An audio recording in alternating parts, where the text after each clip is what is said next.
Hello বন্ধুরা, দেখুন সেগুন কাঠের দরজা রেডি করেছি আমরা। দেখুন সিম্পলের উপরেই রেডি করেছি।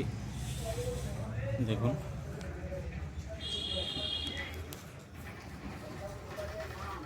এটা পুরো সলিড দরজা করা হয়েছে, সলিড কাঠের উপর ডিজাইন। দেখুন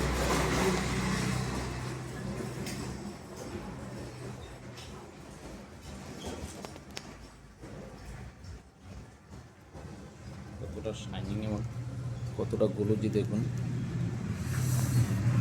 পিউ পলিশ রানাঘাটের একমাত্র সরকার ফার্নিচারই হয়, দুধ বাগান সরকার ফার্নিচারই হয়। দেখুন পিউ পলিশ করেছি আমরা। দেখুন